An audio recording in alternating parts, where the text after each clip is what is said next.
What's good, NSFW family? Welcome back to another week in which your boy AJ the Diplomat, KJ, Spicy Lee, and Lisi will have another uncomfortable conversation. We are going to enjoy some juiciness right quick, and we're gonna jump right in.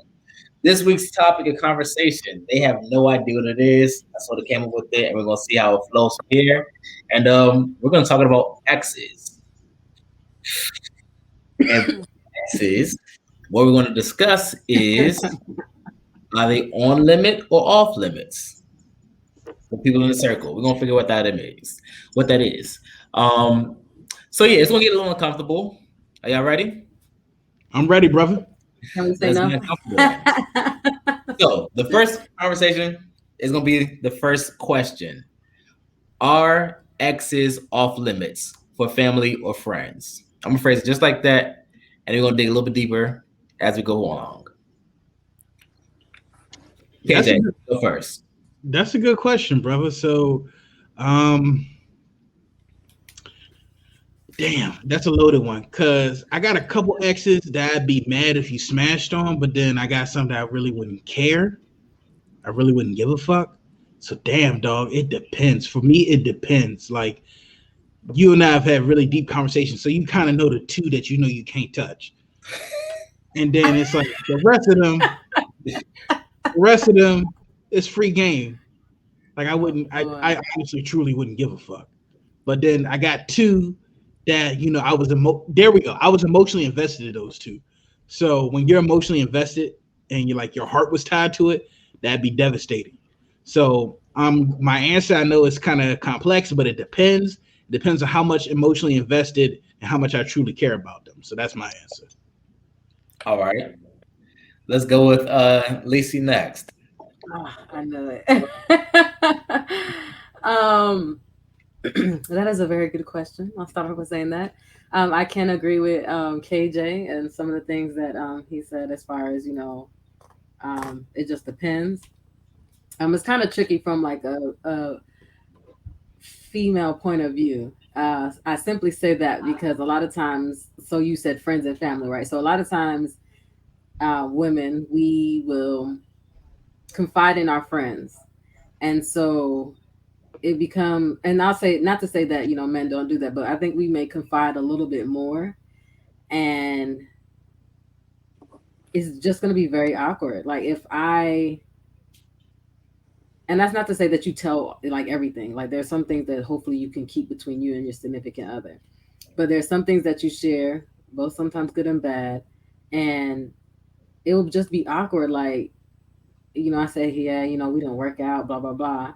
And then here you come 2 months later and I would be like, what? Like, what is this? Like, and especially like how KJ was saying, like if we were emotionally invested, I would be like, like I don't even know how to respond. I would be taken aback. I shouldn't be PC. I'm gonna be like, what is going on? What the hell is going on?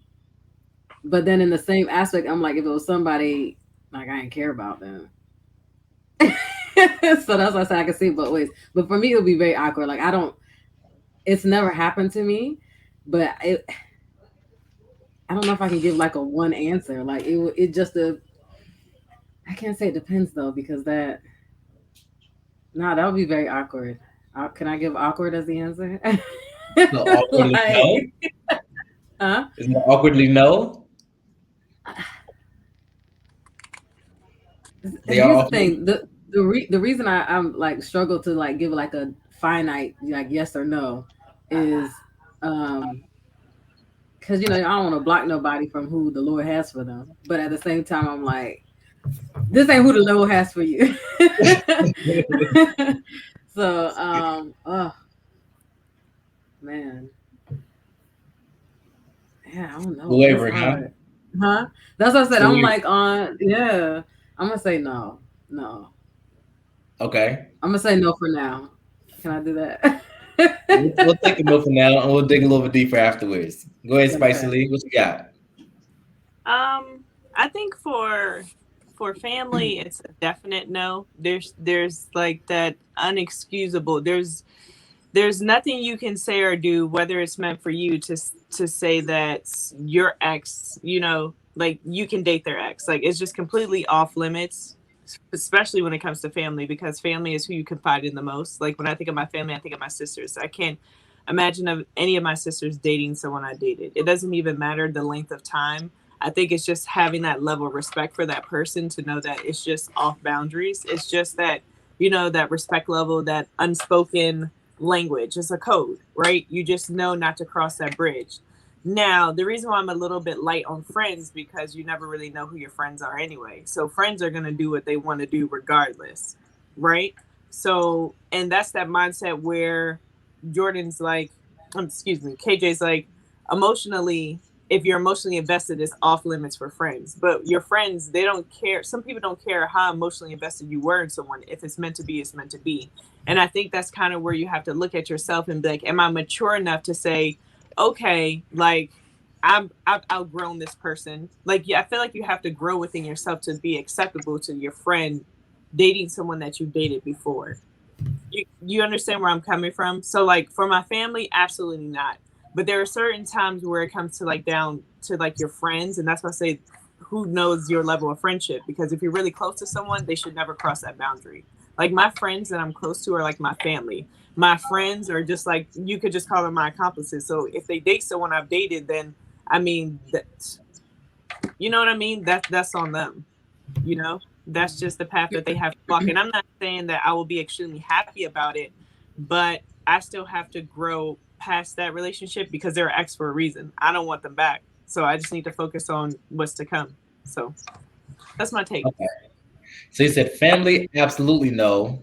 Mm-hmm. The friends that are like family, Hell you're no. hoping that they wouldn't, because you never know what friends.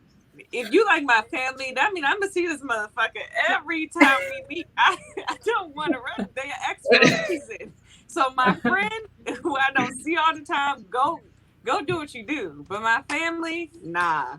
You're not bringing this motherfucker to dinner because we're gonna have a problem. All right. So I like the dialogue. I like the thoughts that are coming through.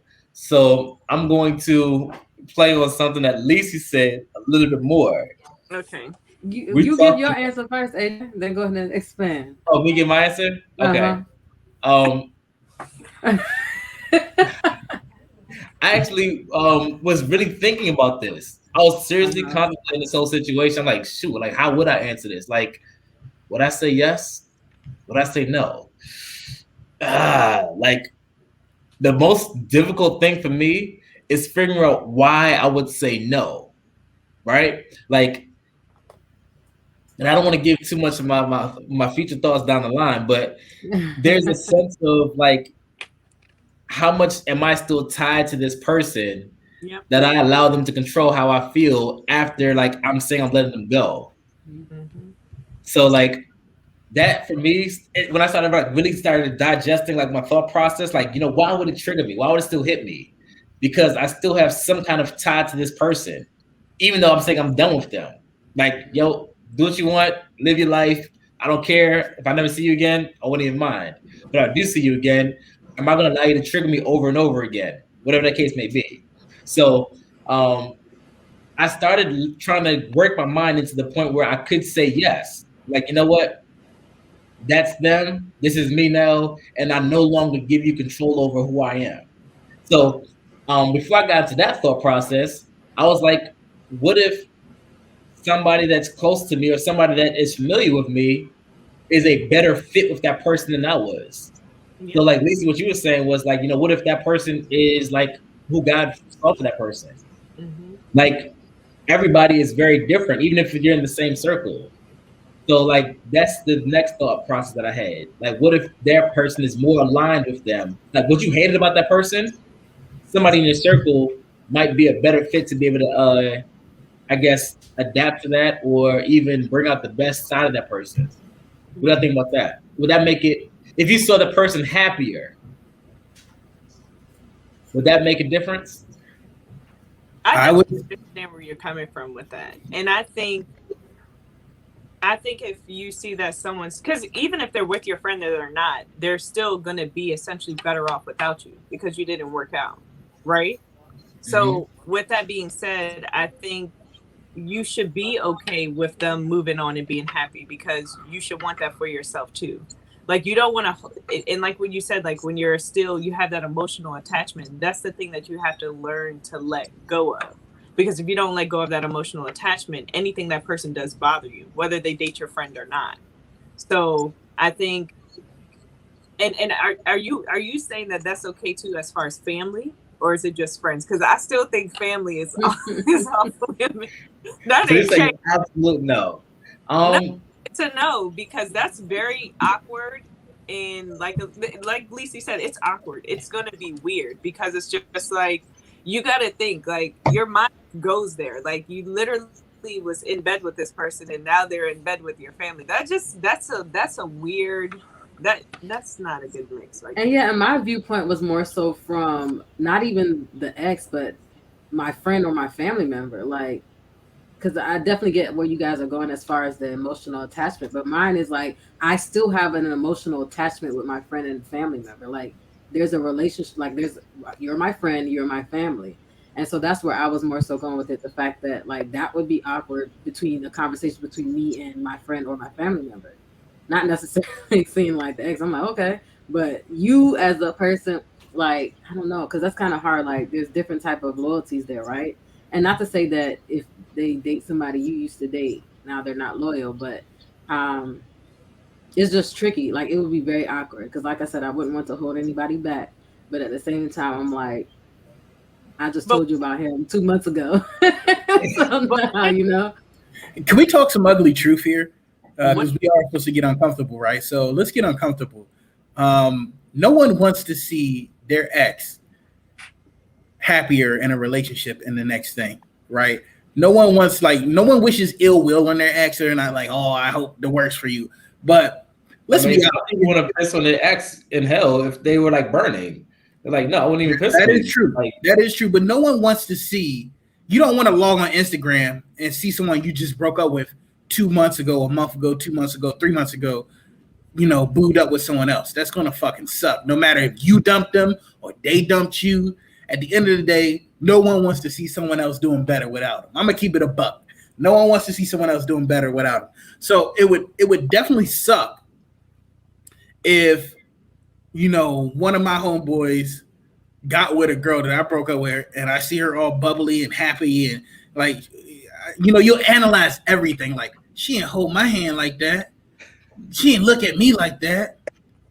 Why'd you be rubbing his back like that? I ain't getting no back rubs. I'm You're gonna be done. looking at all of that in the moments when you're in a social setting together.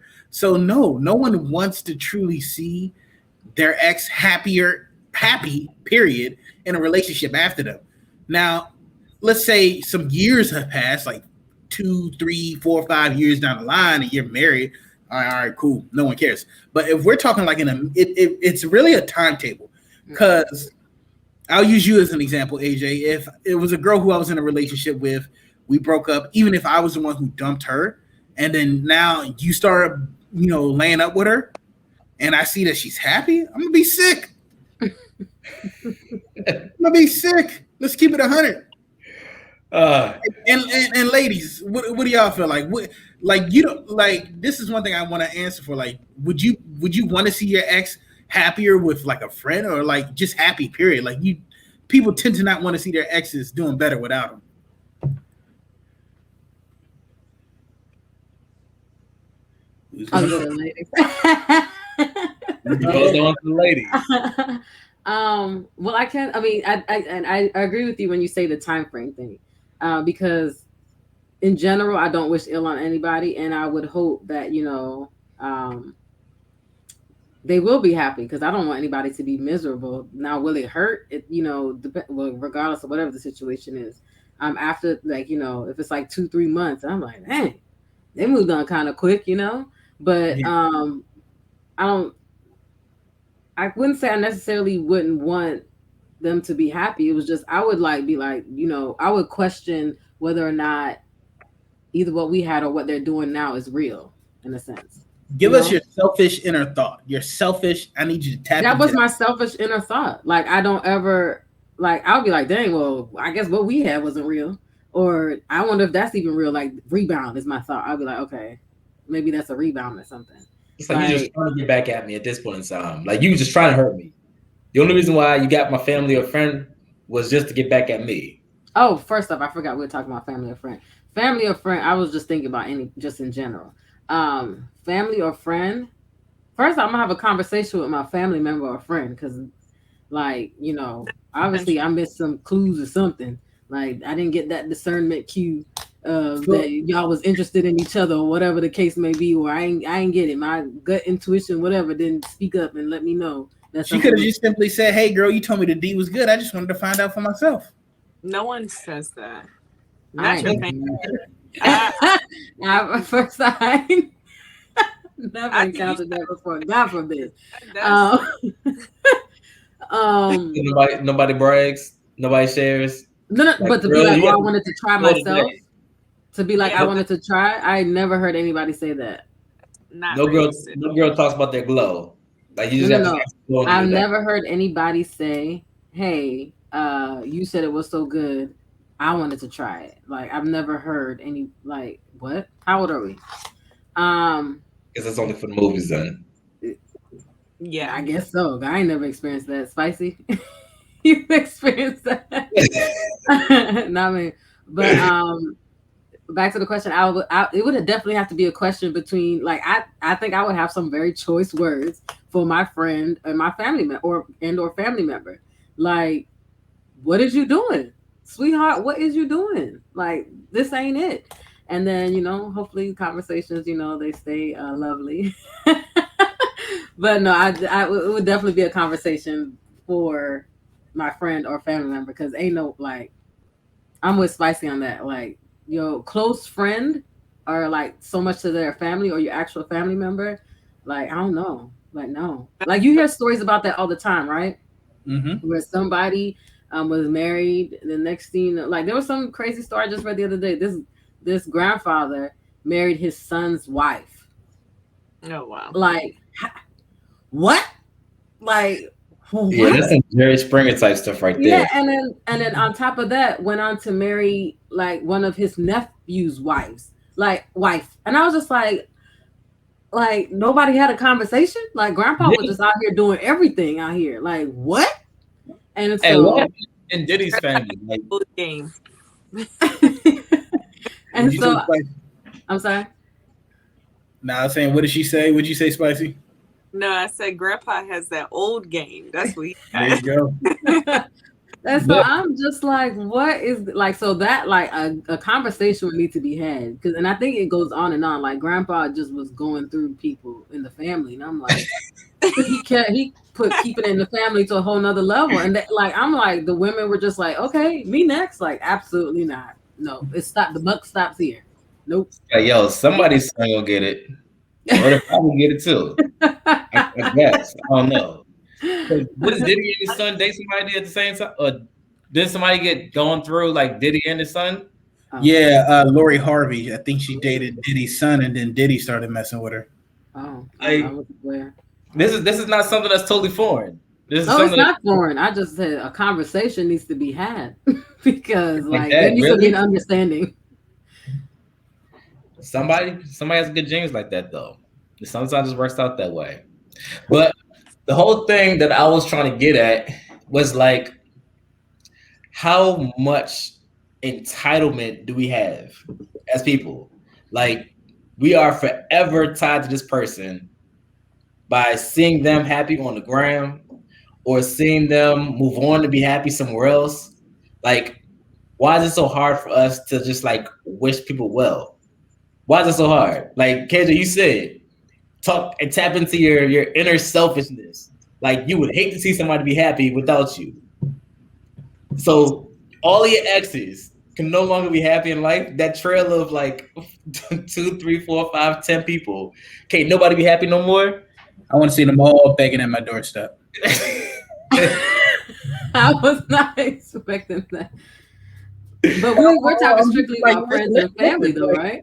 Like I'm being it's like this is like this inner selfish demon inside of me. Like I would love to see them line up and come and kiss my feet and apologize for whatever they did to me. Even if I was the one who fucked up, I still want you to say sorry to me for allowing me to fuck up or making me fuck up or something. Like you said, this is the selfish inner. You're right. Get uncomfortable. But it's like I have a certain level of maturity to where I can look past that, right? So like I had an ex who broke up with me, did her thing, we came back together, she broke up with me again, and then she tried to come back again. I was like, you know what? You're just the best man I ever had. And I'll keep it a buck with you. She's a subscriber on here, so she's going to hear this, and I don't give a fuck. I enjoy watching her suffer in relationships through Instagram. Oh my God. I enjoy it. I enjoy watching her Facebook status stay single. I enjoy, her just being lonely. I mean, like, serves you right, bitch. I wasn't ready for this, but Yo. Wow. Okay. I still got appreciate your honesty. Wow. Yeah. But it's like that's how I feel on the inside. Now, will I communicate that straight up? Like, ha, look at you, still single. You should have treated me right. You should have. You just did. I was just letting the demon out for a little bit. But I'm a big believer in karma, so I keep that shit tucked inside of me so much. But I love this topic because it's like it's true. Like that is a sense of entitlement and selfishness for me to feel like you owe me something, right?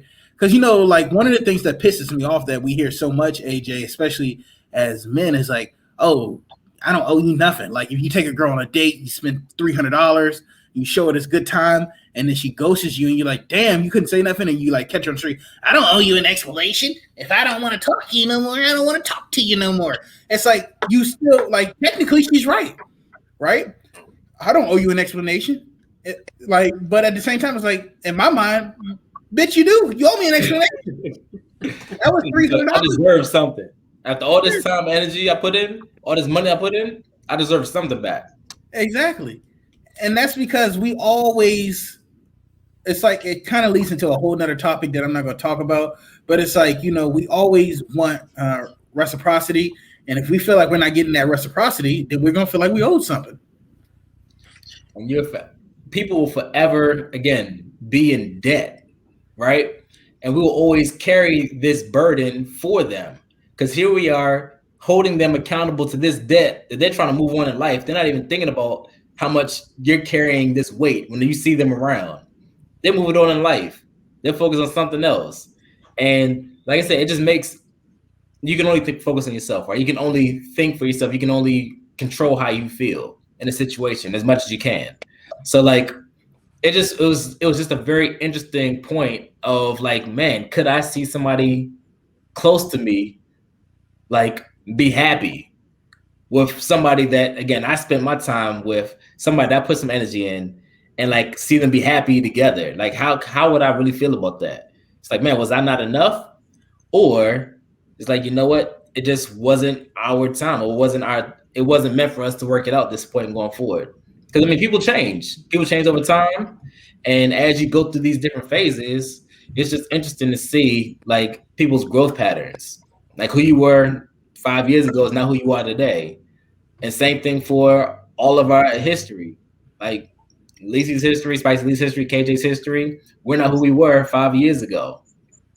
So, well, Spicy Lee, you've been looking like, I see something on your face here. I'm just wondering what your thoughts are. No, I don't have anything.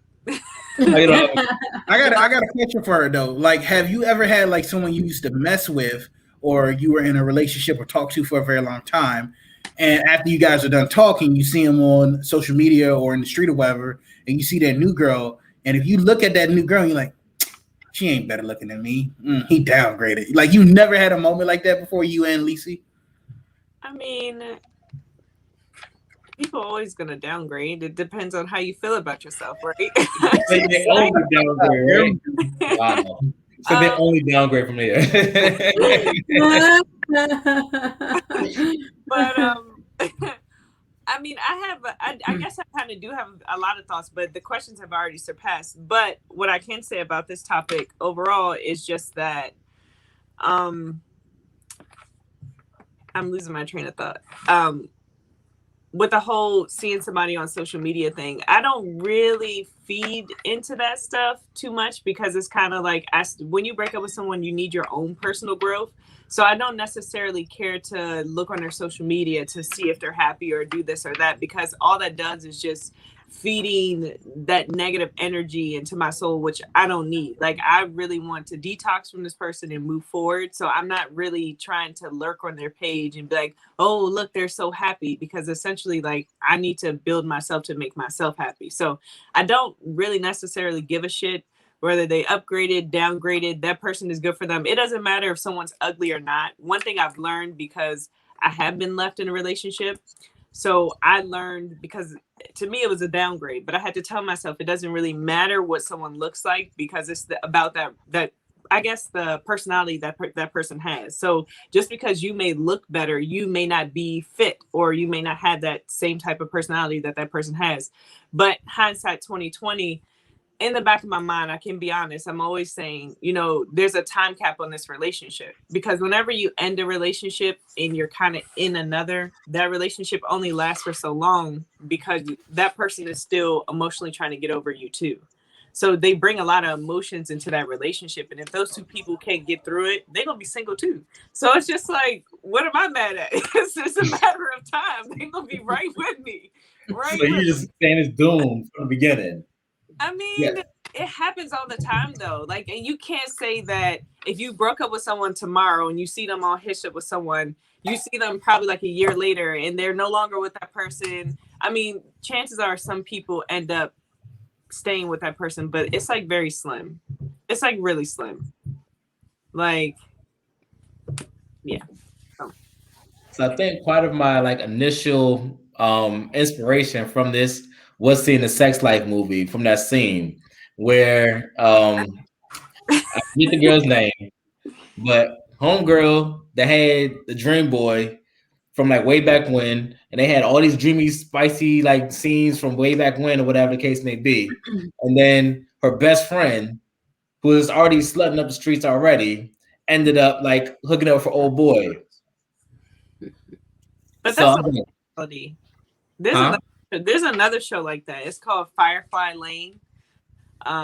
So like, I guess her friend was like really geeky. They're like best friends. So basically she was so in love with the production guy, but her friend knew it, but he really liked the friend. He didn't like the geeky girl. He really liked the friend. Like, they were really vibing, but him and the geeky girl later on ended up getting married. So, it's like those kind of, but to me, it's like only in shows. I just don't know. Really real. But her friend and him had a moment one time, but they just never talked about it.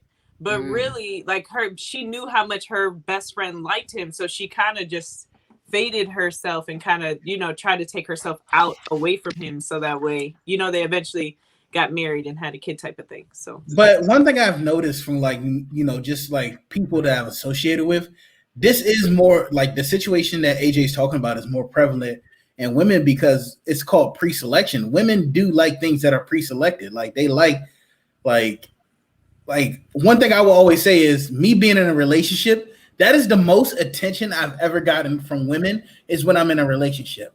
I used to hang out with female friends who were very, very attractive. And when we go into these spots, you would think that we're together, right? You don't know. But so they assume, like, if we go to a bar, a restaurant, a club together, they're assuming we're there together. I'll never forget, I was out with a female friend at a restaurant. We're eating dinner. We're having fun. She goes to the restroom, and another female comes up and starts talking to me. And me, I'm not used to this. I have no clue what the fuck to do. I'm confused, right? Like, oh my goodness. And she's like asking me what I do, complimenting me, telling me my clothes look nice. And like, I was just thinking about that. It's like, it's pre-selection. She is with him for a reason, right? And women fight to the death for men. Like, why is she dating him? There is something there that made her choose him. And if she chose him and she is high, in my opinion, that means he has something worth choosing. What do you ladies think about that? Lacey? First off, I'll speak for myself. I don't want nothing pre-selected. If they already was it spoken for, taken, whatever the case may be, they not for me. So I'll put that out there first. Second of all, I think it happens on both sides, to be honest. I think I don't know. Maybe I don't know what Spicy. Maybe you can speak about it, but I guess maybe we don't speak about it. But it's happened, huh? I only have one thing to say. Oh, but I feel like it's happened for me in the reverse. But as far as when for me personally, I've never gone up to another gentleman who I've seen is out. First off, I'm not going up to another gentleman, but I've never gone up to another gentleman who's out on a date, and when the girl like what? No, that's too messy. What? That's too much going on. Huh? That's a whole nother level of thirst right there. Yeah, like I mean, I don't knock any woman who wants to approach a man. It's not my cup of tea. But definitely don't agree with her approaching under the premise of trying to figure out what it like in your sense, KJ, like what it is about you that she's, with you for, and then trying to, I guess in a sense, strut herself for like what? No, that's too much. Like that's messy. Spicy, if you want to go ahead. No, I've never done that either. What he's talking about, but when I was thinking about, I wasn't really thinking about like a stranger, but you know how like you have like friends. There are times you have friends or you get to know people or whatever the case may be. Sometimes they're not available. So I was just gonna say, timing is everything, and it's kind of one of the things where you're like, if you break up with somebody, they're on to the next. But when I say timing is everything, sometimes it's not the time for you to be with someone. Like it's kind of hitting on to what you were saying, if it's meant to be, it'll be. And that's kind of like, when I say that, I think of like, if it's meant to be, God would let it be. Right. So timing is everything with people. So sometimes people may already be in something, and not to say that you're pursuing them while they're in something. But what I am saying is just that timing is everything. So there may be a point in time in life where you both may be available and it works out for you. Now, going up to someone because you see someone get up and go to the bathroom and try to slide next to their man, that's a very thirsty thing to do, and that's something I would never do. It's kind of like bad karma, Yeah. Mm-hmm. Is that your question with the pre-selected? I mean, I definitely already knew what time it was. She was just trying to see if I had that bag or not, and it was just. Obviously, I fumbled that bag because I didn't know how to play that. I could have played that off like a G, but I had no clue what the fuck I was doing. But yeah, I mean, obviously, she looked at me, she assessed me, right? And then she looked at her and she assessed her, and immediately light bulb goes off. This nigga got money. That's immediately what went off in her head, which made her slide like that. But that's my whole thing was like with pre-selection. Like, let's say, Spicy, in the sense of what you're talking about, the timing wasn't perfect. If you're hanging around one of your homegirls and she has, like, a dude who is just your type physically, he's funny and stuff, and they go through a breakup, and she's like, oh, he was a dog, blah, blah, blah, blah. And then y'all just in a lounge one day, and you see him, and he just comes over and he's chilling with you. What do you do in that situation? Like, let's say it's 6 months down the line. They had a bad breakup. She hates his guts, but you were interested when you met him a few times when you guys were hanging out, and he's in the lounge and he's feeling you a little bit. How do you move? Nice seeing you. I gotta go. I don't know. I would never put myself in that situation. I'm not about to be thirsty off someone else. They were my friend. Like, I don't understand. Like I told you, anyone that's like really close to me, I'm not about to be like, oh, I saw your man and he. Like, I'm like, girl, why was your man hitting on me last night? I had to tell him it's time for me to go. Like, see you later. I'm not about to sit there and date him. He's not available to me. It don't matter if the timing is 2 years, 3 years, 10 years. If we come back on this earth and we got another 100 years, he is off limits. I won't see you next lifetime. All right. I see the next lifetime after that. But no, he's just off limits. I think there's somebody else that's meant for me, and it's not that person. You know, sometimes you think that you're vibing with someone, and sometimes it could just be like a lustful thing, and that's why you really got to take your time to get to know people, because that could just be a lustful decision, and I'm not in the predicament to making those decisions. So it's a no for me. Well, that tends to happen a lot more often than we think. Like these lustful decisions. Like I've just seen too many situations where like my friends meet your friends, we all gonna be friends, and everybody got their eye on like this is the thing. So like you got your eye on like 2 or 3, like all right, if this one don't work out, then my next in line is gonna be this one over here. But I really wanted this one, but my man got there first, so I'm waiting till that one fizzles out. And so that could be a whole little game plan situation. It's like, yeah. I feel like huh? I said what? With the boys, this how it be. I mean, I've seen these things happen before. Hey, I had a quick follow-up question. So, at our big age, I believe you. I was going to say, at our big age, I believe you, but Spicy Lee at 22, would she still have the same mentality? Spicy Lee at 22 only worried about herself. I was very selfish. So, like, whatever I wanted. So, Spicy Lee at 22, who knows? I mean, I just only cared about myself and my own feelings. But, you know, just maturing and being hurt myself and seeing how much damage I have caused other people, that's not a space that I could say that I would be happy about. It's not something that I'm actually proud about, but it happened. But if I can tell my 22-year-old self, I'd be like, calm down. Like, think of other people besides yourself. But it's too late for that. I can only change it now. That's good. It's true. I mean, it's true. I only cared about myself. So, I mean, it's even before 20. I love it. From like 17, 18, I just was selfish. I only cared about how I felt. I never cared about how someone else felt next to me. Like, it didn't really bother me. I love the rawness.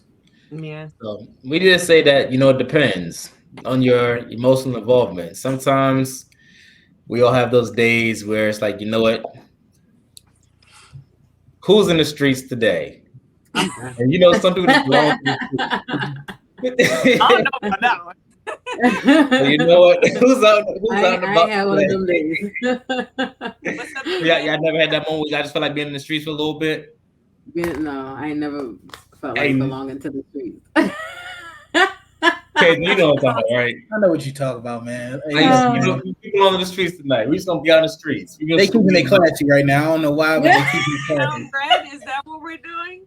Y'all keeping it classy. Why y'all keeping it classy, man? Are we paying the town rent? We've done it before. Like, go out and have a good time, yeah. Go out and have a good time, yeah. I agree. Good time. What does good time mean? Good time means you out on the streets? Good time is you out with friends. You having a good time. You may go somewhere to eat. You may go somewhere to drink, and then it's the air quotes. You go home to your individual. You go home to your individual homes and sleep ain't in nobody your bed by yourself. Contact. Nobody's making contacts. Nobody's keeping communication. You asked me what my good time was. I explained it. Okay. Hey, Jay, I had a quick question. We ain't got nobody in our back pocket that we can just pull out for a good time, right? Oh, that's what you're talking about. Your doctor's appointments. I got it. Well, look, when it comes to being a doctor, there's time. Your doctor's appointment this week. When the doctor see you last? Call me in the morning.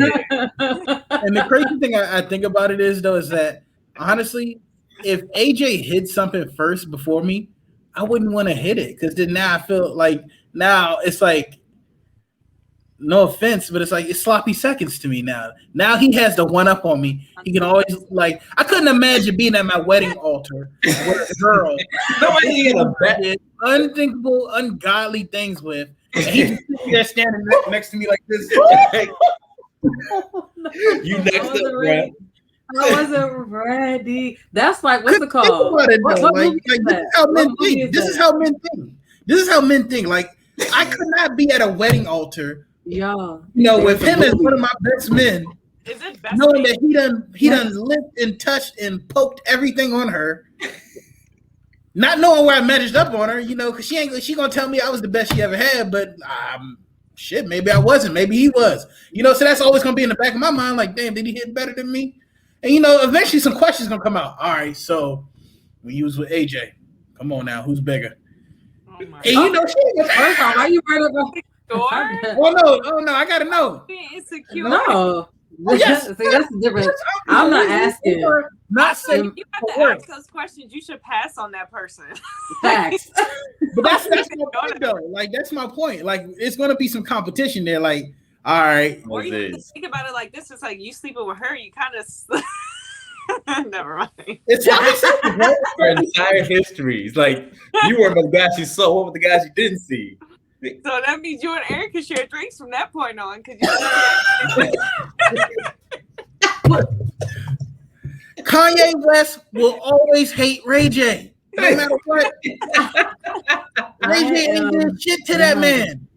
Ray J ain't did shit to him. But Kanye West will always hate Ray J. Look, he came out with that little song. He said, talking about I hit it first. Like, I couldn't imagine. Could you imagine being Kanye? And like, could you imagine like being Kanye knowing that Ray J not only did ungodly things to her, but he got it on camera? Like, you got to live with that. You got to live with that. And that's why you knew that beforehand. So like, don't go into it if you can't handle it. Yeah, that's true. But that's why I say it's a little different for men, because I think women have a better ability to look past that. And they actually, like, a man's sexual prowess is looked good upon from women. Like, oh, he can like AJ telling me a girl has the best box ever isn't going to make me want to go smash her because I feel like I'm going behind him.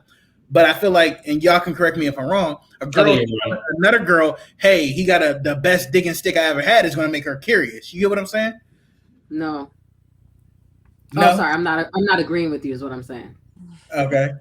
I think you would be curious. You wouldn't be curious.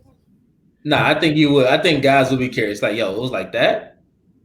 Yeah, that's what I'm saying. I feel like you hear those stories more so with guys. They go, yeah, but if I did, I wouldn't tell AJ like, yeah, I went behind you, and I wouldn't wife her up. I wouldn't like make her my girl. I would just. And that's the thing. You'd probably sabotage any real potential. Mm-hmm. You'd probably sabotage any real potential at that point in time. Like, yo, we could have a vibe right here, but I know you already smashed my man, so I can never like lock you in from that point going forward. 100%. So it's like, nah, you belong to the streets automatically. Exactly. So you get passed around. Like, no, you can't make it here. You can't make it there. You can get smashed on, but that's about it. That's as far you're gonna get. And it sucks because you could mess up on your blessing because you didn't smash the homie already. So it's like that's like refusal. Instead of entitlement, that's like the refusal. Like, now I refuse to be with you, no matter how good you look, no matter how good a quality person you are. Like, I just can't be with you at that point in time. Maybe next lifetime, the next after next lifetime. Mm-hmm. Get some of them bodies out your history box. I can do it. Yeah, I love her. Oh, yeah. But what was the question you had, KJ? Oh, I asked it already. I mean, it was just basically like, I feel like women would be more curious to whether, like, it goes back to pre-selection in my mind, honestly. It's just that, hey, look, this has already been vetted for me. I already know this is a good quality, so I'm going to take it. Whereas men were more prideful for it's like, he already done spat on it and did everything on it. So why would I want to go behind him, right? It's kind of like, it's like it's sloppy seconds for men. It's sloppy seconds for men, but then it's like a girl finding. If it's for women, it's like finding a good catch. Like, okay, I already know his dick game good. I already know he looked good. I know he got money from what she told me. So I'm gonna go ahead and sink my teeth in here. Whereas for a man, it's like you could tell me that she has the best box ever. I may poke around at it, but I'm not gonna sit up there and like wife her up or make her my girl. Like it just doesn't work the same way, in my opinion. And I know you two may disagree. But, you guys have homegirls. I'm pretty sure you've heard stories of homegirls who've probably messed around with dudes who were in a little circle with them. because I know that, and like that happened rampant in high school, right? Like if you think back to high school, that's where it was really rampant. Where, it could be the handsome dude at school, and he was messing with one of those girls, and then they break up, and then their friends they go right and get them. Like I've seen that happen rampant in high school. Now I can say that. It's a little cesspool. It's like your circle is only so big. Yeah, I mean that happens when the pool is small. You're limited with I don't want to call people resources, but you're limited. So you're going to, okay, this person ain't working out, so I go to her friend. Her friend ain't working out, I'm about to go to the other friend. I mean, that definitely makes sense at that age because your pool is too small. It's not like you're gonna think about going to another school to find another girl. You're gonna find what's available to you right there. But that does happen. And I think I had a question on that. Like, does it make it better if the person tells you? Like, if they have a conversation with you, will that change how you feel about them being with your ex? I think that increases the level of maturity in which you approach the situation. So it's like, you know what? I know this is your ex here, but I'm just trying to be honest with you. It's like, you know what? We had a conversation. And we haven't crossed the line yet. Maybe we did. Who knows? But like, I'm just trying to give you some heads up notice. Cause I can't even ask you for permission at this point in time. I was gonna give you some heads up notice. Yeah, you might see us together at the cookout. I'm asking because I've seen it happen. I think it's more of a respect when you have that, especially like if it's like I keep saying, family, definitely hell no. But like if it's your friend and they have that conversation with you, it depends on what stage you are in your life. You're in stage of maturity, whether you can accept what they're saying or not. But you have to realize that people are going to do what they want to do. So the fact that they have enough decency, that means they have a little bit respect for you. I said a little bit. I didn't say a lot. They have a little bit respect for you enough to say, hey, this is the situation, And I think it just takes, like AJ saying, it's just maturity, like, and growth. Like, if you can have that conversation and you guys can be like, oh, okay, cool, whatever you want to say and go about your day, then that's that, But the fact that they have that respect for you, I think it changes the dynamic just a little bit. It's like, do you really want your ex back? That's the thing. Let me ask you this question, AJ, and this is gonna be a hard-hitting question. You're divorced, right? So if I went to your ex-wife and like we chopped it up and I came to you, me and you got this strong bond, we brothers. Stop where you at. Oh no, right. We go there. He brought the topic up. AJ, hell no, recant and go back. AJ, I said, hey, look, man, I met her at a lounge down in Georgia Ave, and we were vibing. She don't know me, but I know who she is, and I figured it out late. And we're supposed to meet up for brunch this Sunday. It's been some time. Can I get your blessing, my brother? I'll see you at the crossroads. Yeah, because you're going out. You're going out. You see how quickly it changes? It got real. It gets real. But again, I seriously thought about this conversation, and I was like, yo, could any of my dudes ever talk to my ex? Like, how would I really feel about that? And I was like, I would have to like give people the chance. Like, you know what? I can't control her. I literally could not control her. Now, you ain't looking at my kids. Like my kids, like her, she can do whatever she want to do. But when it comes to the kids, then that's another conversation right there. And that's the part that hits me. It's not so much what she does. I can that part I've released, right?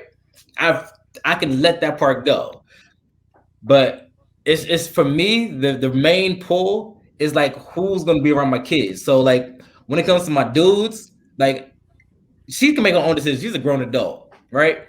And I think the fact that like I'm amicable with my ex, like we're cool. Like I don't feel any personal ties. I know why we didn't work, right? So if you can deal with her and she can deal with you, y'all have at it. But when it comes to the kids part right there, that's when it gets a little tricky. That's the tricky part there for me. So that's why for me, I can honestly say, like, good luck. That's how I'd leave it. Just good luck. That's so Go funny, with man. God. That reminds me of the whole thing with Future and Russell Wilson. Like, like when they said, another dude playing football with your son, that hurt, that cut deep, and that's what made him hate him. He was like, "Hey, look, man, dude did nothing to you." But Like, between the two of them, so he shouldn't feel no type of way. Honestly, that's an ego thing with men. Like, you should be happy that someone is even willing to take on that relationship with your child. Like that. Sometimes I think we as human beings just need to we have to mature ourselves a little bit, because you have else Fuck comes that. in life that they're going to build a bond with your children. You shouldn't Fuck be that. angry. No, No I one think else is- from the outside though, Future wasn't very active with him. So here is this guy that was being active with him, and that, like I said, from the outside, I don't know what was really going on behind closed doors, but from the outside, Future was not interested in hanging with him beyond buying him gifts here and there. And so here was this guy who wanted to hang with him and show him different things. I can understand it would be different if Future wanted to have an active role in his life. And like I said, once again, speaking from the outside, but with him not wanting to have an active role, like, I think that's why all the memes came about, is because of how kind of laughable it was. Like, how is he upset? But if you've been given the opportunity to be a part of your son's life, and you just decide to buy gifts, and don't get me wrong, gifts are nice and they're great, but at the end of the day, what is he going to appreciate is the memories. I'm sure he's going to love the times when he spent with him. So I think that's my issue with that whole situation. Once again, speaking from the outside, I don't know what went on behind closed doors, but it will be different. Like, I can say for AJ, like, he's an active parent. Like, he's not like wanting somebody to be on the sideline. So I think that case would be a little different. Like, or just in any father who's an active father, and then next thing you know, some dude come up, hey, yo, son, who? Yeah. Oh, he only got one father. Don't play, or something like that, I agree with you. And so that's what I'm saying. I feel like it's dependent upon the father, or whoever. If they're active, I get it. If they're not, you ain't got, So your relationship sets the tone for the level of respect. So, like, if you have a closer and active, like if you're an active father, you have that close relationship with your child. It's going to be like that huge level of disrespect if someone else tries to play daddy. That's what you're saying. So if you're not and I think the reason why is because it's the ego check. He's like, hold up, am I going to let this dude out-father me with my own kids? Like, I can't let another father or another guy be a better father than me. It's an ego check. It's like, hold on, I don't want my child to look more favorably upon you than me, their own flesh and blood. Yeah. Right. So it's like, yo, it really checks your ego at the end of the day, because you can't control your child. You can control how much time you spend with your child. You already have a head start. Like, you're already their flesh and blood. They already look at you a certain kind of way.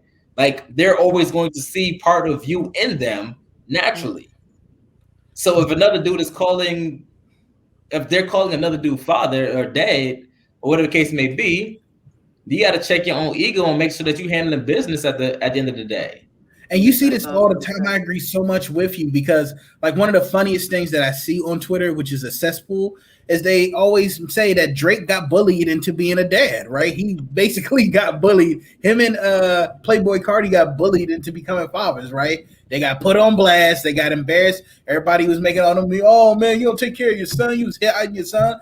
Like, when, what's her name? Iggy Azalea came out and said that Playboy Cardi was a deadbeat. That's when he started to step up. When Pusha T effered Drake and said that, you hiding your son from the world, you got your son in France trapped with his baby mama, and you're not bringing him over. That now you see Drake with his son everywhere, right?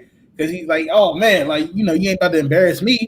And same thing on Facebook. Like, I see this in my own age group. We're at that age now where a lot of people have kids, so it usually, in the beginning, for like the first 3, 4, 5 years, the actual child's father is out of the picture. But then out of nowhere, around 5, they just come back. And it usually, a lot of the times, like from women that I know, it's usually when they got another man or they got a boyfriend, and then now they see like another dude posted up in a picture with their son or daughter. Now they come out the woodworks like, oh no, that's my child, and things like that. Like, do you guys see that? Because I see that a lot. Like the parents may be separated, and you'll see the father nowhere near in sight.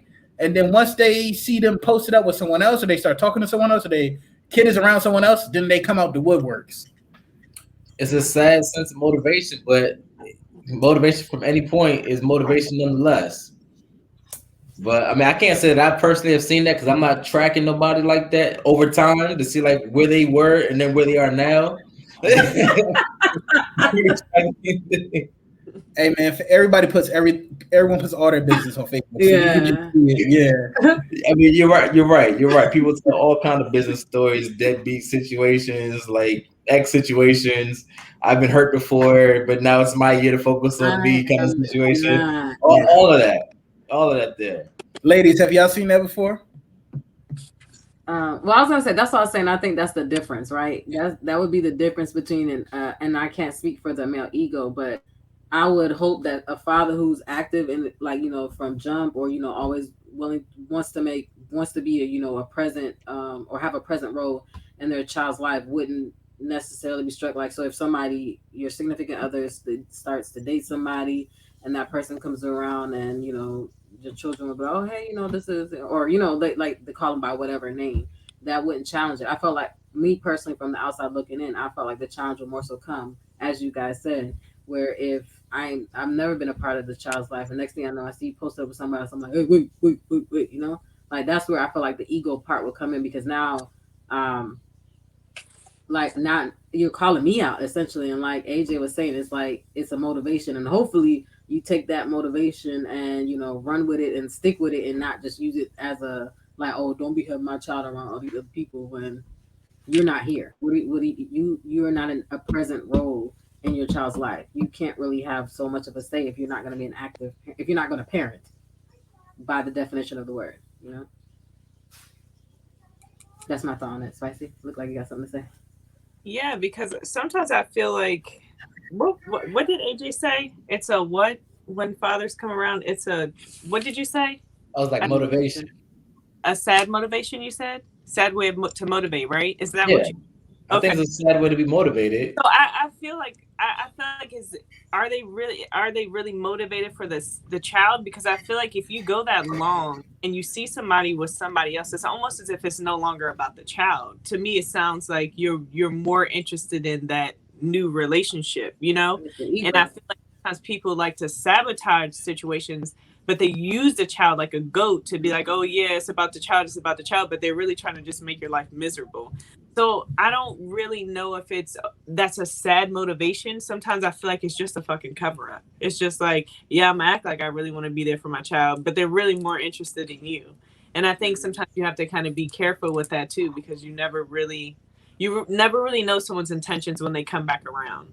You just don't pop up out of nowhere and say, hey, I want to be a dad. It's just like, that motivation shouldn't come from you being with someone else. Like, I could say if something traumatic happened in their life and they pop up and be like, oh, I messed up, I'm so sorry. I can understand from that aspect, it's about the child. But if they see you with somebody else, I don't really think it's about the child.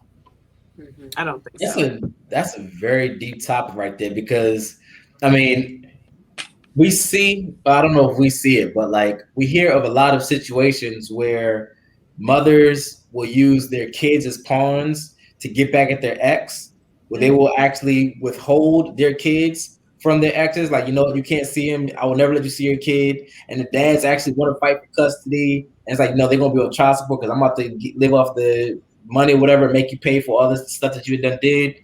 And so we see a lot of bitterness out there. So that's a very real thing. So it's like women and men can have, I guess, vindictive ways. Very vindictive ways.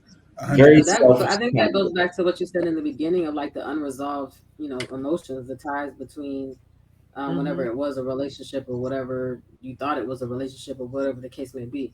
Because I'm not in a situation, but I feel like that I can imagine that would be hard, like to try to hold a child over a situation just because you're no longer either with that person or I don't know, and so that was to me that screams like, hey, on some level, whether it may not be fully love or whatever you want to call it, on some level you still are tied or are forcing yourself in a sense to be tied to that person. Yeah, it's more so detrimental to the child though, because that's going to separate them. And sometimes, to be honest with you, some parents are just better left out of their lives, because they don't bring anything besides toxic. I don't want to say energy, but they just bring, toxic energy into this. Yes, thank you. I couldn't have said it because it was like tongue tied for me, but that's what I was trying to say. Toxicity. But my Caribbean ways would have made me say it. I know that's what I was like, because I was second guessing myself too. I was like, is that how you say it? No, that's what I was trying to say. No, exactly. But when I was saying it in my head, I was just like, this is what I'm trying to say, but I don't think it's gonna come out right. Toxicity. Okay. Yeah, thank you. Okay, yeah. I wouldn't have said it though.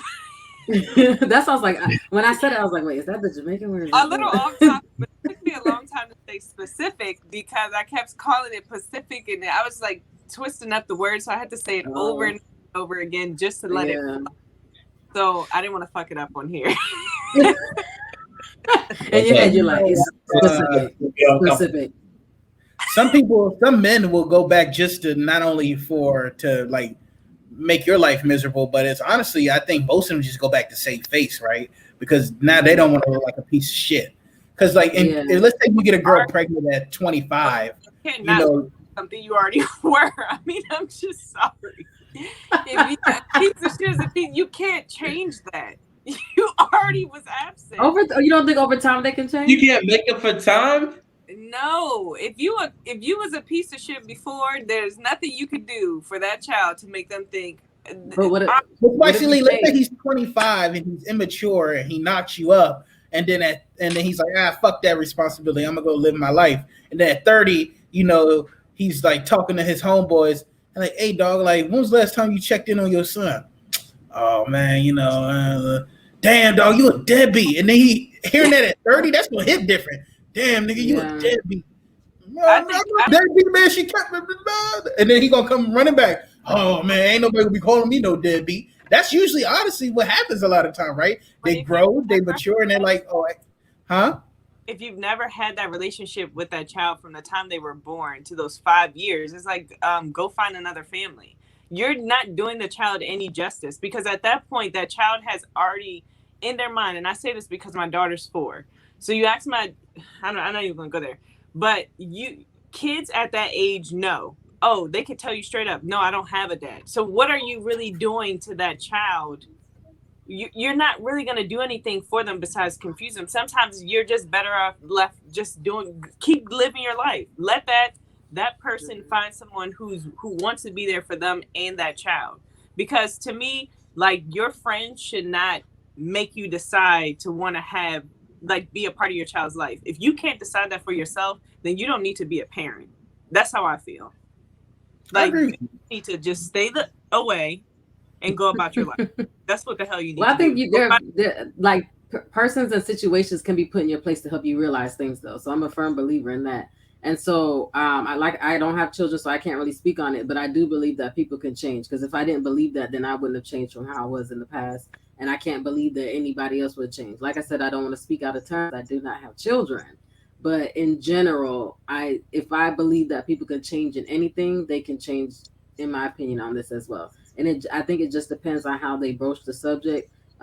Because not being there for 5 years and then all of a sudden deciding, hey, I want to show up. Like, it's not going to be like, you just wiggle your way in. It may be like a trial. I don't know, months at a time. Like, hey, we're at the park. If you want to come to the park, we're going to be here from this time to this time. If you're there, you're there. If you're not, oh well. That kind of thing. So that's how I think about it. But once again, it'll be like a trial. Somebody who doesn't have kids.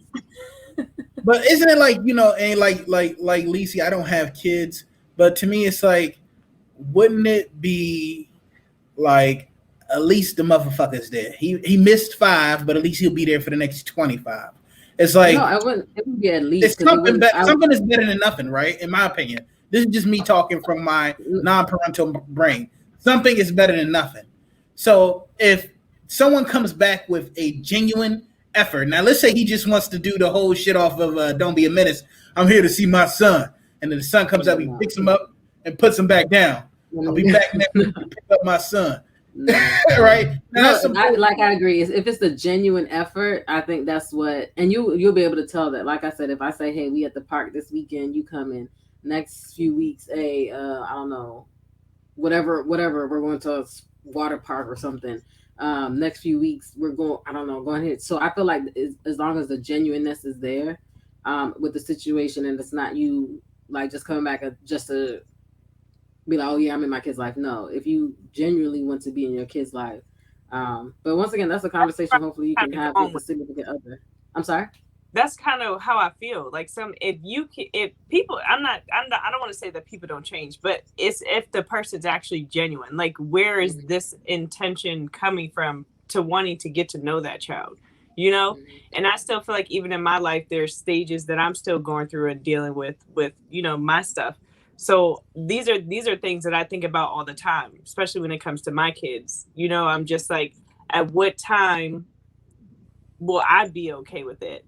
You know, I mean, I guess I can't really talk about me because my situation's a little bit different, probably than like normal people. I think the way the situation happened is a little bit different, and I say that because it's like, I mean, I think you can still speak in generalities. Like, you can still speak in general. Because I don't have kids, and I'm speaking. I don't know how to speak in general because I'm basing it off of my experience, and my experience has to deal with violence. And in that aspect, that's why I'm so gung ho on how I feel about staying in the past. You know, but I guess in general, I feel like the way I would want it is to have, if you're not with that person, you can still have that co-parenting relationship, and that person can still see their child. That's the way I would want it to be. So in general, yes, that's how I feel. But in situations where they're a little bit more violent, I think it's just best if you just let that person go on over, you know? So yeah, given the fact that it can be done safely, where the time spent is actually in the best interest of the child.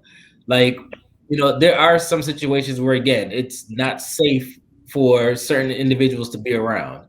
But in situations where it could be safe, we see oftentimes, like when kids are much older, I think it was maybe something I saw on Instagram, where a dude was like close to like 20, in his 20s, never seen his father since he was like maybe a couple of years old or something like that.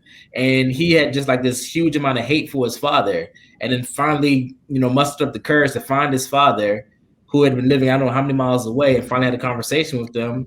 And like, that meant so much to him to like bury the hatchet of all these years when he thought like his father didn't want him, and that the father got to share his side of the story versus what he thought was the case after like, you know, 18 some odd years. So it's like, we don't know how often these things might affect kids if there is a safe way for them to like, you know, bridge that gap.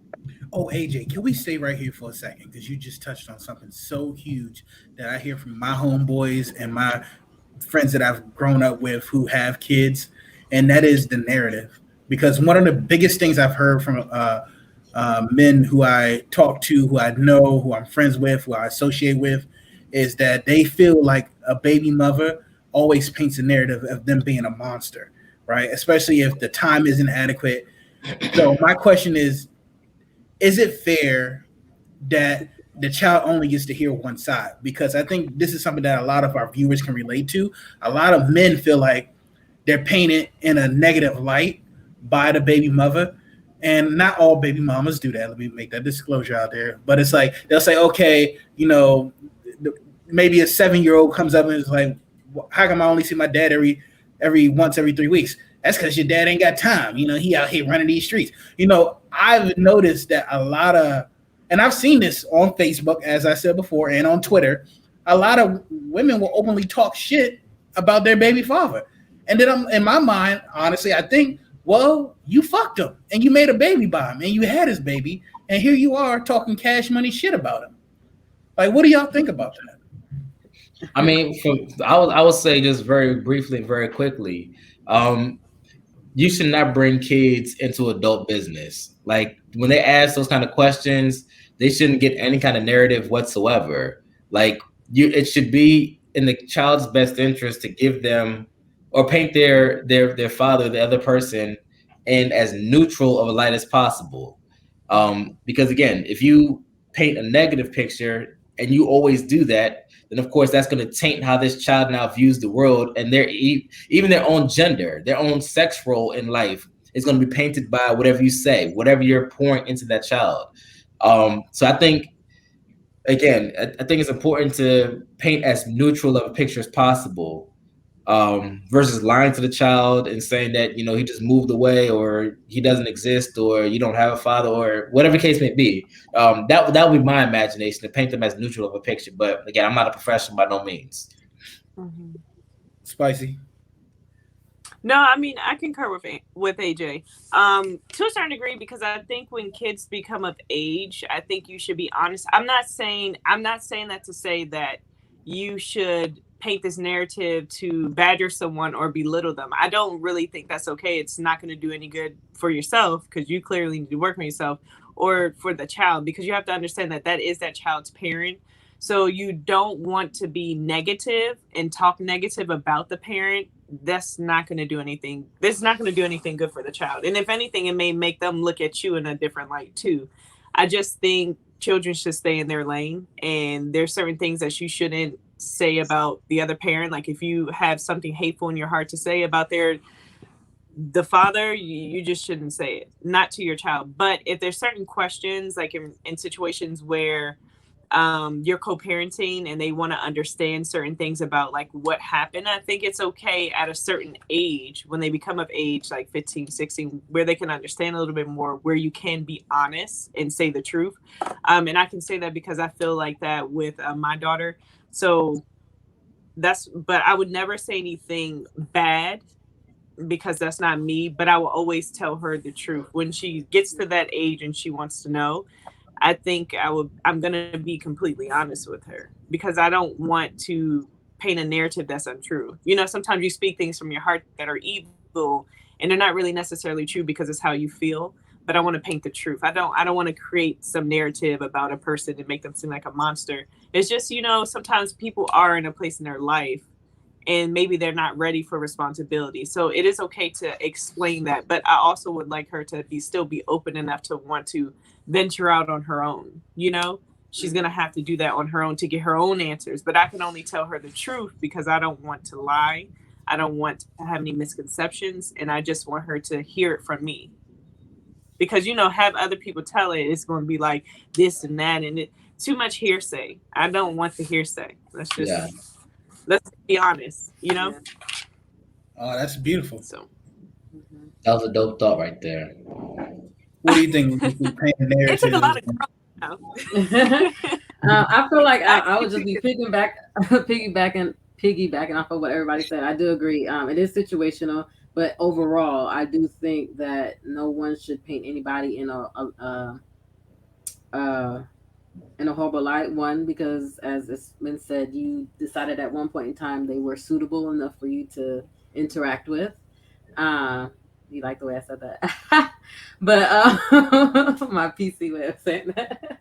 But they were suitable enough for you to interact with. So on some level, they were great for you at one point in time, right? And so now, because responsibilities or things have shifted, they shifted as well. So I do agree that we shouldn't paint anybody in any light. And at the end of the day, the truth is always going to come out. I'm a firm believer in that. And so, as Spicy was saying, the children will find out, the truth in general. And they also find out the truth about how you painted them in such a negative light, right? Because that what you were saying or how you were tearing somebody down couldn't be all truth, and so I would hate for your kids to now shun you in a certain way just because you decide that's how you decided to paint their parent, but I also do agree that there's a time and a place for that. So as far as being honest with your children, so when they become of age and they're able to understand, like, hey, they weren't ready for it, or however you decide you want to tell them, as long as you're not, being focusing on the negative as far as your feelings, and just focusing on the what the actual truth is. I agree with you. Wait, put your thoughts out there, KJ. I agree with you guys. It really just makes me think about one of the things I always tell people is we always repeat the past mistakes of our elders, right? So all the problems we're going through right now, people went through 500, 200, 500, 1,000, 1,500, 5,000 years ago, and they solved it. And then we just repeat the same process, the past to the future. And it makes me think back to shotgun weddings, right? There was a reason why they held shotgun weddings. You knock up my daughter, she's your responsibility now. And oh no, nigga, you can't run. This shotgun is right here. And you better make this shit work. You better figure out how to make it work. So it's either going to be you make it work with my daughter or you go in the ditch. Which one is it going to be? And I know that's a very authoritative way to think, but it's like, it just really makes me think. That's why, like one of the things that Ayanna Van Zant and Kevin Samuels talk about a lot is our baby mama culture and the baby daddy, baby mama culture. And it's like, it's really affecting the Black community, right? 78% of Black children are born out of wedlock. 78. That's a fucking lot.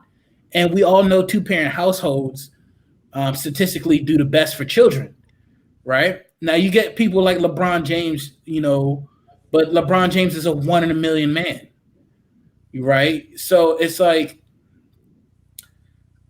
I don't know. It just makes me think this is why they did shit back in the day the way they do.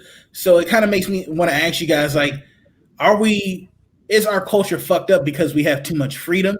Or do you think too much freedom and too much, too much freedom and not enough provisioning has led us here? Like, how did we get to a situation like this? Because, like, this is something that's very prevalent in our community. And it's like 100 years ago, if AJ knocked up, a woman, her dad is not letting that shit slide. He's got to do something. He's got to man up and make her what is it? AJ, make her an honest woman. You got to man up and make her an honest woman. And if not, I'm putting your ass in the dirt. And the sheriff is just gonna say, "Well, got what was coming to him." Right? The sheriff gonna come out. What'd you shoot him for? He knocked up my daughter, and he didn't want to be a part of his life, and he left her. Okay, and they go back about their business. But have we oversimplified and, is it just too much freedom to just do whatever the fuck you want has led us down this path? And what's your thoughts on that, AJ? I mean, I would definitely say the lack of accountability plays a huge factor in where we are right now. I mean, one of my concluding thoughts to my original topic of dealing with exes, again, there's stuff that has to be dealt with internally, no matter what decision we make. Whether you decide to stay with somebody that you are not necessarily happy with, and not like in a marriage, so to speak, you've not committed yourself to this person, kids and no kids. When you add kids into the mix, that's another life that's now formed and then they're going to be here for a lifetime. It's like every decision you make has repercussions, and you have to hold yourself accountable to these decisions that you make. And when it comes to having children, I mean, I'm of the mindset that you have to figure out how to co-parent at minimum, understanding that there's so many other factors in life, period, that are weighing against us, that are counting against us right now, that we have to give ourselves the best chance possible. And so with that being said, it begs the question, how much do we need to resolve within ourselves before we move on into other situations and make things even more complex? Having not only 1, 2, 3, 4, 5 baby mamas, and you still repeating the same vicious cycle because you haven't resolved some things within yourself. And if it's not kids, it could be relationships. You're habitually going from one relationship to another. What are some of those unresolved issues that we all carry that we have to now look within ourselves and find out why do I keep repeating the same vicious cycle? If it's not other people, what is it within myself then that's going on here? That was one of my concluding thoughts to this whole topic. But again, it just fits in so many different arenas, from, again, relationships to friendships, or just relationships, period. How we deal with the outsiders, people outside of ourselves. Accountability is key. Spicy Lee, what you think? As far as like having too much freedom, I just think people, I mean, accountability is definitely probably, I think it's because people are so irresponsible. So me, it's people being irresponsible, right? And being irresponsible for the sake of, especially people nowadays, the younger generation, it's just like they want to be grown, feel grown type of mentality. They think that once I'm out of high school, like I can do whatever I want. And there's a lot of irresponsibility because no one's really holding them accountable. So that's why I was saying like accountability kind of plays a role into it too. And I think it's going to take for the younger generation to see that like every decision that they make is going to hinder them. It's going to hinder their next steps. Right. And I don't think they think future, they think in the moment. And I think we need to take away that in the moment mentality, because that's what makes us irresponsible, you know. And as you start to get older, you no longer think like that. So we understand that the idea of, you know, holding yourself accountable, but irresponsibility definitely is what's making people, you know, feel like they have all this freedom. But do you think that's why, like back in the early 1900s and the late 1800s, that's why there was so much restrictions on like dating? Because like back then, you know, over 90% of people were married. If you did have like, go ahead. I honestly think religion played probably a major part in my people back in the day, when they knock somebody up, you know, you got to get married type of thing, because religion played a key thing in all of those eras. I think nowadays people lack religion, or even if they are religious, they don't really care, you know. It's just like, oh, God will forgive me tomorrow, you know. And that means they just don't really have that close I can't say they don't have a close relationship with God, but they're not really we're not as religious. I guess that's just the way to put it. Like, I think religion back then played a vital role in why certain decisions were made. And that's definitely not the same now. So do you feel like it was better back then, the way they did things? Because in my opinion, I feel like it yielded better results. But do you think the way we do things now is better, or do you think the way they did things back then is better? I can't really say what's better because it's a different era. We can't do what we did 100 dinosaur years ago because people aren't going to respond the same way. You know, technology has advanced. People have evolved. Like, look at our children. I'm sure AJ can contest. Your kid at 2 was probably way smarter than what you couldn't even imagine yourself doing the stuff that your 2-year-old did when they were 2. You get what I'm trying to say? I was actually reading books by the time I was 2, so I was pretty exceptional. Oh my God! Well, speak for yourself. I was so bad. But yes, I mean, the level of exposure definitely makes a huge difference. Oh, so even if you were reading books at 2, you are probably one out of the few that was. I can't say that because I think heavily children back then, parents really focused on education at a younger age. But what I'm trying to say, because this is basically knocking what I'm getting at, but kids are still more advanced now than they were back then. Even if you were reading, if you look at how kids developed, they develop quicker now than we did at that age. And if you think about how your mentality was, let me just get on another topic for you. When you think about like being intimate with someone or having girlfriends and stuff, you didn't really consider those things until you're probably in high school. But kids nowadays are thinking about that elementary, middle schools, like it's pushing back. Do you get what I'm saying? Yeah. Are on a whole nother level now. It's not even the same. Lacey, what are your thoughts? So I jotted down a whole bunch of things over here, but so I do agree. I think the biggest thing is sense of community has broken down for me, and so I think that ties into everything that. Well, for me, it ties into the points that we each have touched on. So we spoke about religion. I think religion held things in place because it was more so of a a rule book and not a relationship. And so I think as people are coming more into a relationship as far as religion goes, they're also understanding that in the past they've been lied to. And so I think the reasons why what had happened in the past, I believe led to where we're at right now, because so many times people have been lied to. They were told they couldn't do this, couldn't do that, couldn't do this, couldn't do this, couldn't do that, because God was going to smite them as far as religion goes. And then come to find out, you have a lot of people operating, not understanding how God loves them. And not to get too deep as far as Christianity, but NSFW, more. but a part of the thing with as far as God's love, I don't think we can ever fully understand it. But when you begin to operate in God's love and knowing how He loves you, a lot of things become like, oh, I don't need to do that. But if you're still trying to figure out, like as far as under religion, like, oh, I can't do this, I can't do that, I can't do this because this will happen, I can't do that, I can't do that. So now as people are getting from under that, it's just like you have like a lot of lost people as far as religion. But I think in general, how things were I think in general, how things were in the past, about how it was so strict and so rigid. We all know, we hear the stories. When you grow up in a strict household, what do you do when you go off to college? You get this freedom, right?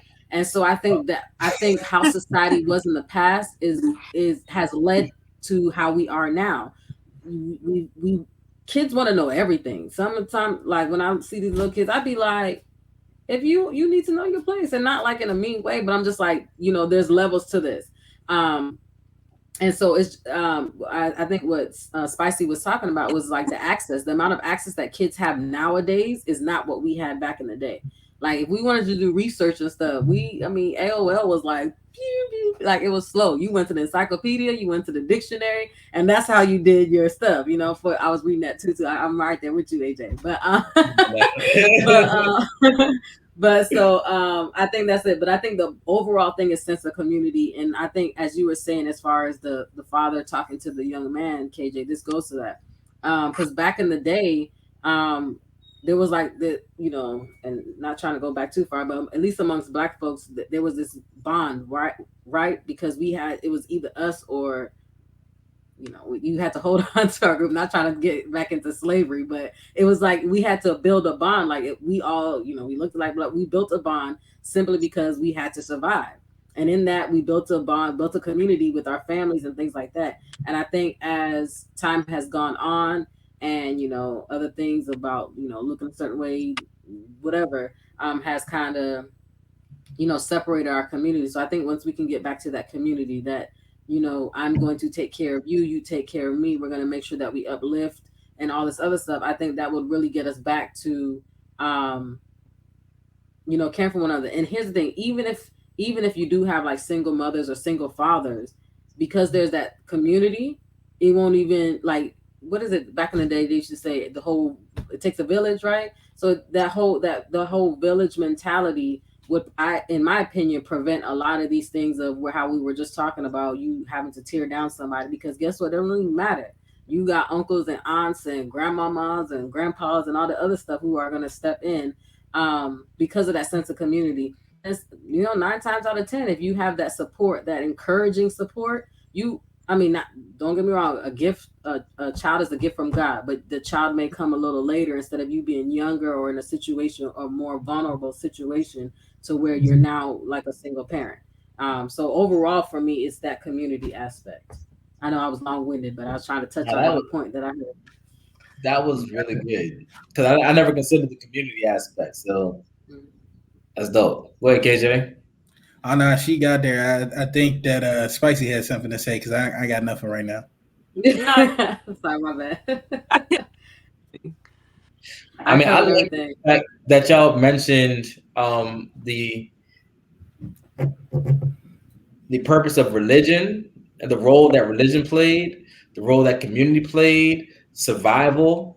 Like all of these are very important mechanisms that are important in society, for giving purpose, for giving structure, for giving a sense of like, again, just some survivorship. Yeah. In order to not only thrive, but we're in a society where, we are purposely being targeted. And the weaker that they can make us, the easier it is for them to survive and to, that it isn't us and them. I'm gonna say it. It's an us and them kind of situation. We're purposely being targeted. But yeah, there is a them. There is a them, and they want to survive more than us.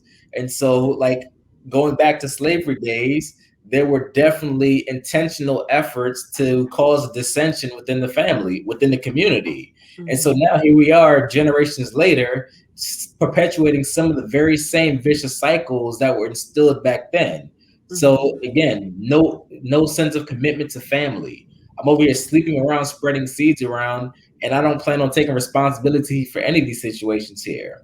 So again, it perpetuates the same, a very similar vicious cycle that stems from generations ago. And I think, we're at the point now where, by the time we're 30 or touching into our 30s, it's taking a long time to realize what's being done, and then to now take accountability for it and try to try to reverse some of the damage, whether we are getting therapy, whether we're on a podcast, whether we're listening to a podcast, trying to get exposed to some of these things that are being done to us, so that way we can now advance to doing something better in our lifetime and hopefully for the next generation.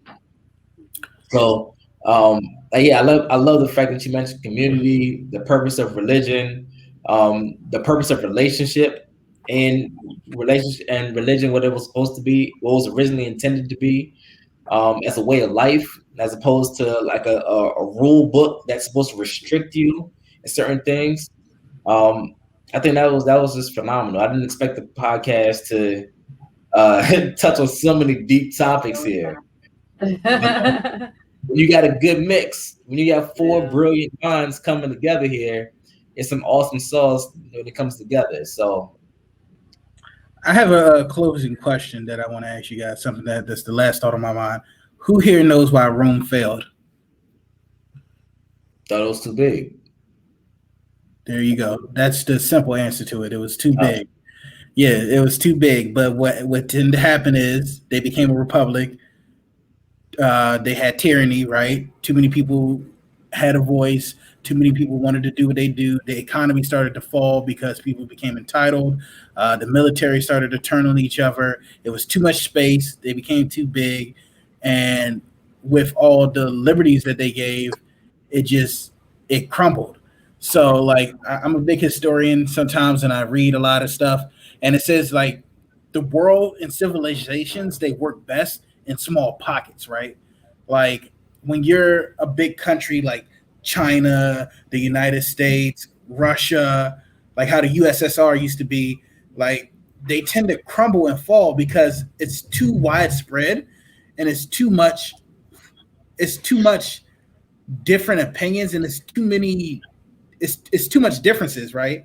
So I'm all about community, like how you were talking about earlier, Lisa, because what you said, community used to rule everything back in the day, right? If we all belong to the same community, right? And I'm not talking about like race and sex and your ethnicity and none of that. I'm just saying like community, period. White, black, Asian, Middle Eastern, doesn't matter. If you're a part of a community, you're part of a community. But it's like the community is what mattered. If something was frowned upon in the community and you did it, you were shamed, you were disciplined, and it's like you were known that, hey, that's not acceptable.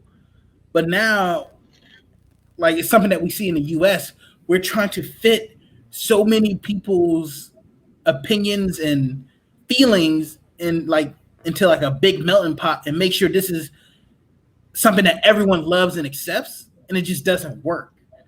And I think that's one of the things that hurts the United States and the Western world, is that we're trying to appease everyone. That's the word I was looking for. I was just giving a lot of word vomit right there. We're trying to appease everyone. And instead of us setting a standard and us living up to those standards, it's kind of like, well, what do you want? What do you like? Oh, you like this? Okay, we got to accept this all. Like, okay, what you want to put that in the pot? Go ahead too. And it's like, we're trying to appease everyone instead of, hey, look, you want to be a part of this clique? This is our standard. This is our morals, and this is our standard. Yes or no, right? and it shows in history that the civilization works better in communities like that where there's a standard and a moral and everyone lives to it and everyone abides by, like, that's how religion, I'm not a religious person, but that's how religion had such a stranglehold on the world for such a long time, because it set a standard, it set a set of morals, and you had to live and abide by it, and if you didn't, you were out, right? I mean, it was a false view of well, I can say speak for Christianity. So I mean, what it was used for was not its full intended purpose. Yeah, it's more so for control. Yeah, I agree with you on that. Yeah, but I think so I do, like I said, I do agree with sense of community. The problem I think with I guess more developed areas, or just in general any community, I think is the biggest thing we have now is there is the correction piece. A lot of people don't want to be chastised, and like I think we had this conversation before. And now, first, let me say this first. I do agree that correction does come with proximity. So if I don't know you, there's no room for me to correct you. But the problem is, I think we have so many people that are going through and not being corrected on things. Nobody wants to hear that they're wrong. And so I think that's the problem, because there's nothing new under the sun. And so the things that we're experiencing now, it's not as if it's something new. So there's always going to be room, space, opportunity for everything. But I think it's the timing. And so if we don't want to be corrected on things or hear a better way to do something, or to know that, just to be corrected, I think that's the problem that we run into. And once again, correction in proximity. So that means that the people around you need to hold you accountable just as much as you would hold them accountable as well, right? And correct. And so that way, I think a lot of the things would be changed, and that once again goes back to community, because if you have that community, even if it's like, I don't know, whatever, it doesn't have to be like just a small neighborhood. Like communities back in the day used to be like a whole town of people, and Yeah. So yeah, I think the correction piece and hearing that, hey, there's be quiet, let's fix this, and like let's go for it. I think that's what's missing. But we see that. I'm sorry, are you done? No, go ahead. I was about to say, did I answer the question? Yeah, that was perfect. Thank you. Yeah. I was gonna say that we see that in so many different arenas, that like there's a certain code that's set, whether it's, and I'm gonna go a little bit left here, like in jail, there's a certain code that you have to abide by in order to survive. If you break that code, you get consequences. You're either gonna get hurt, or you're gonna be like ostracized, be on your own. You see that in the animal kingdom, where there's a certain like priority, or not priority. There's a certain hierarchy. There's a certain hierarchy. The Jewish community. I mean, there's so many different examples of hierarchy and standard, that if you're not meeting the standard, you're gonna hurt the cause. Like, you don't want to be that weak link in the chain, because the chain is only as strong as its weakest link. So like, even in hoods, like you have the OGs that would check the young cats, like, yo, this is not the standard here. And you either check your chin or like, yo, get up out of here. So you had to you have to have a code. You have to have a standard to uphold.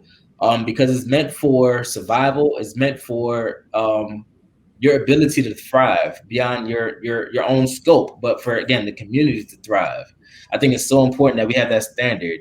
And if you're missing it, then I believe, again, correction with proximity is key. It just shows in so many different arenas. What are your thoughts, Spicy? No thoughts? Spicy don't have any right now. No. But I look for the day where, we have that sense of community again, where we all are looking out for one another. We can forgive one another. We can forgive ourselves. And like, look, I know you and I didn't work out. However, if you're better suited over there, then I wish you well for the sake of the community. As far as the kids, like, look, your kids are my kids are your kids. Our kids need to be good because this is all we got, and we need this thing to work if we're gonna work. So, one love.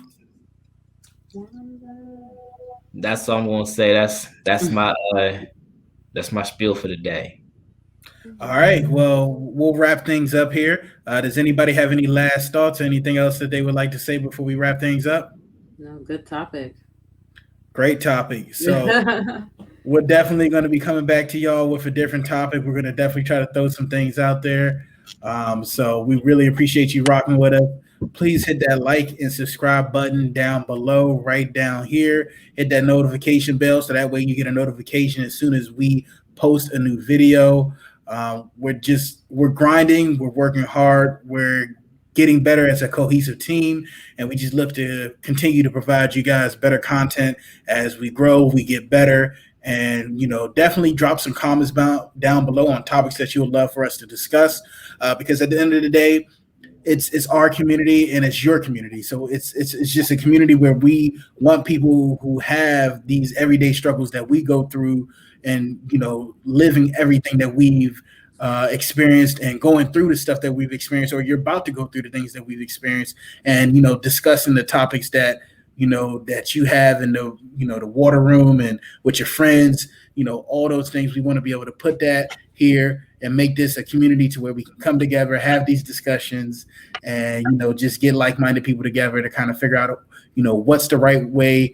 What can we do to reverse the damage that has happened in our community, and what is the things that we can do to not only improve ourselves mentally, emotionally, spiritually, and financially, but help our fellow man and woman. So we appreciate what you guys rocking with us. We will see you next time. We are out. Peace. Less than uncomfortable.